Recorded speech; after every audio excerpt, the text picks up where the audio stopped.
Well, hello everyone, and welcome back to our channel. Today, we're going to talk to you about pets in Albania. We get comments all of the time about animal abuse, how animals are cared for, if you can have a dog, if people tolerate cats, like all of the questions you can imagine. And we also get a lot of questions about how to bring your pet to Albania. We brought our cat Arrow, and through Smile Abroad, we have worked with many people who are bringing lots of animals, from cats to dogs to birds, to come live a new life here. Before we get started, please like and subscribe. It helps us a whole lot, and we'd appreciate you following us on our journey living in Albania.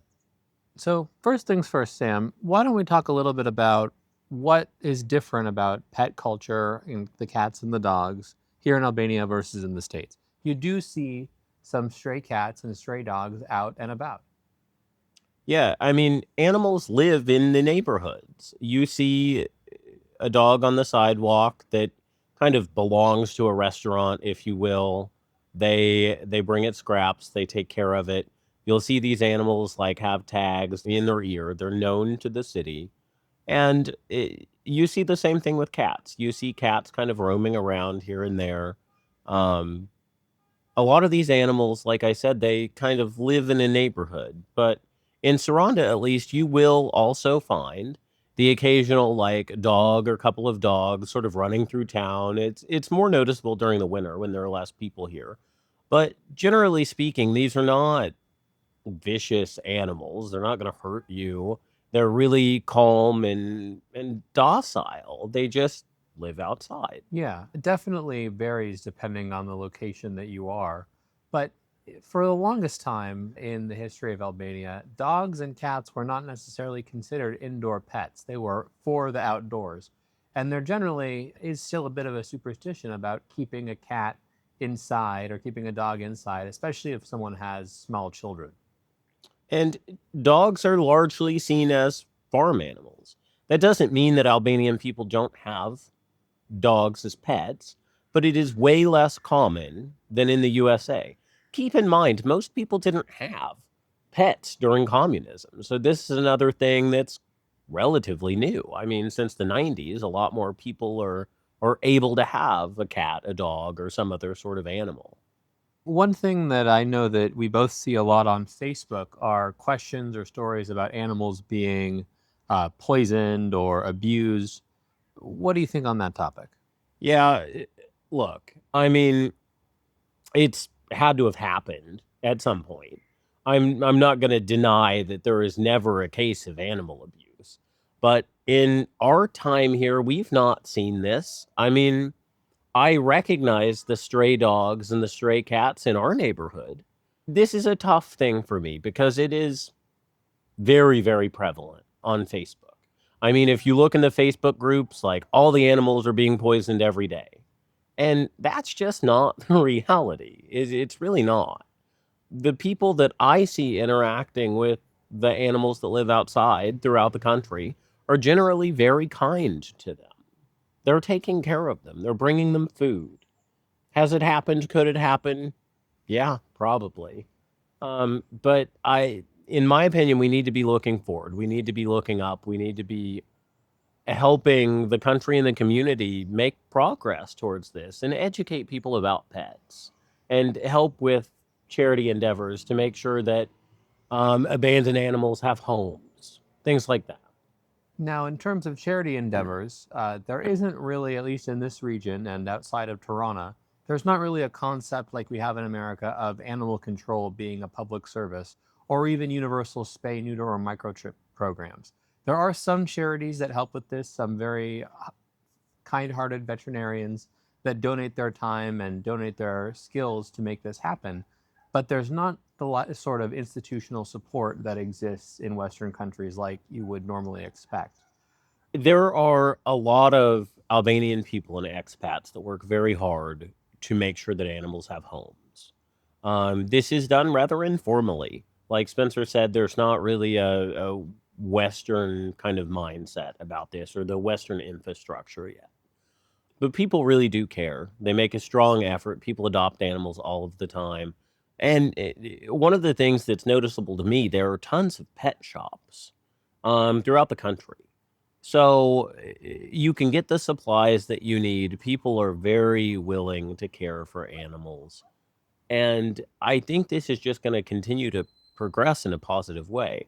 Now, with all of that being said, you will find people that do not like animals, especially dogs. There are some buildings where you're not going to be very welcomed having a dog.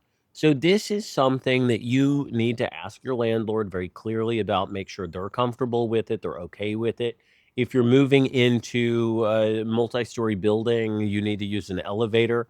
It might not hurt to speak with the building administrator and just say, "Hey, I have a dog. Is this going to be okay?" Because we have heard stories of people moving into a building and then suddenly finding out, "Oh, you can't have a dog in the elevator." Or a kind of an unruly neighbor like yelling every time they see the dog. So, make sure that you do your homework about the place that you're going to live. There are tons of very accepting housing complexes and private villas and accommodations for a bigger dog or things. But you need to be mindful of this when you're looking for your own housing. Now, one thing to keep in mind is that because there are quite a few stray dogs or stray cats, and there are a lot of tourists and expats with full hearts, that has led to a proliferation of scammers that really take advantage of people who might see a cat that needs medical care or medical attention, post on Facebook, and then or end up being reached out to by really bad actors. Sam, you interacted with someone that had this happen to them recently, didn't you? Yeah, I had an American person reach out to me. They said, "I need your help. I'm being harassed online on a Facebook group that I moderate by this person. They're saying that I dumped a bunch of animals on them and I owe them a bunch of money." They sent me screenshots of all of their communications with the organization. I also saw the post, and it was very obvious that the organization, if you will, was trying to extort this person for more money. She reached out to them in good faith and said, "Hey, I found this animal. It needs a home. Can you help with this?" So they said yes. They took the animal. She donated 300 euros when she connected with this organization. And then the organization wanted her to give them even more money. Horrible. It's horrible. I mean, it's taking advantage of people's generosity and their kind hearts. So if someone's soliciting you for money for animal care or animal charity, make sure that they're a reputable organization that people trust. If you have questions, speak to the vets in the local community, speak to other expats. The expats and the veterinary offices know what organizations are operating in good faith and what organizations are not. Ask for a couple recommendations or referrals or opinions. People shouldn't be offended by that. If they are, maybe that's a red flag that they're not operating in a genuine way. Now, as for pet care and bringing your pet with you, I want to make a few points. One is that it is totally possible to get most of the specialty food or diet products that you would need here, as well as veterinary medications.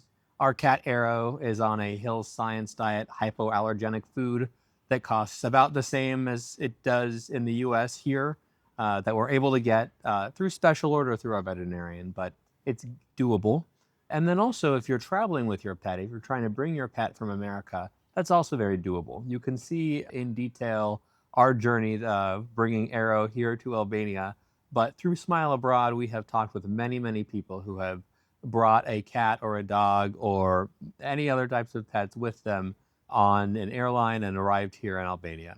My top advice for you would be, especially if you're traveling on multiple different carriers. So let's say you're flying in the US, you're on United, and then you're on Lufthansa, and then you're on maybe a budget carrier. You need to make sure that each of the airlines will allow you to bring your pet on and keep a receipt of the pet fee that you paid.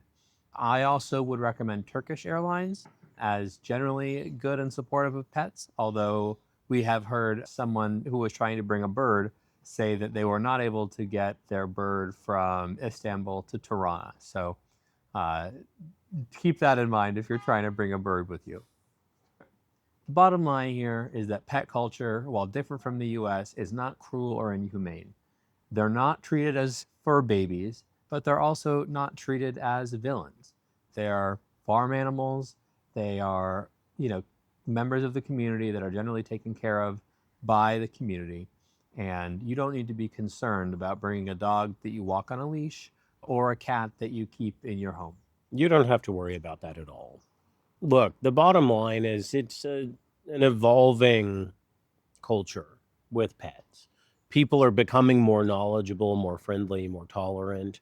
That's going to continue to evolve. Like Spencer said, they might not be at the level of fur babies yet. You're probably not going to see a local person taking their animal for long term cancer treatments or some of the other things that we do in the US, but they're very much cared for. People really do appreciate animals here.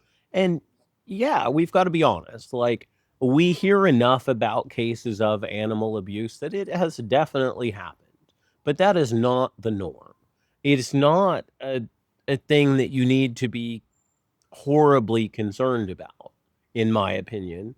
I think the more people that bring their pets, the more pet culture that is introduced into the country, the more animal welfare activity that happens, the better things are going to continue to be. And if you're someone with a big heart or a big wallet and you want to look to really change Albania, animal welfare is an area that definitely needs investment here. I see as Albania joins the EU and rapidly modernizes, animal control centers opening up across the region in multiple cities. So if you want to be an activist, or you want a cause to be involved in, that's definitely something where your talents would be valued here in Albania. Just sort of a random thought that I had, I wanted to share. We were walking back from the bank today, and I noticed this dog on the sidewalk by the butcher shop. He was eating this pile of scraps from the butcher. Animals really are very well cared for here, generally. Yes, there are some animals that live outside that will run around in like a little pack of 2 or 3 or something, but they're not vicious animals. I'm not saying there's never a mean dog or something, but in my more than a year living here, I've never encountered an animal that caused me any kind of fear. No, not at all. So that's the topic for today's video. Please feel free to leave any comments that you have or questions about pets in Albania in the comment section, and we will respond to them. And don't forget to check out our website, smileabroad.al, where we offer lots of resources, tips, tricks, and the Smile Abroad Club. Now with what, 30 members? Yeah, it's growing rapidly. All in their different stages of their journey of making a move here to Albania. We're chasing the sunset a little bit, so signing off maybe a little bit earlier than usual. Thanks so much for watching, and we'll see you next time. Bye. Look at this sunset, though. Oh, Look at the clouds over there. oh wow. I didn't even see that. That was behind us. Yeah. So beautiful.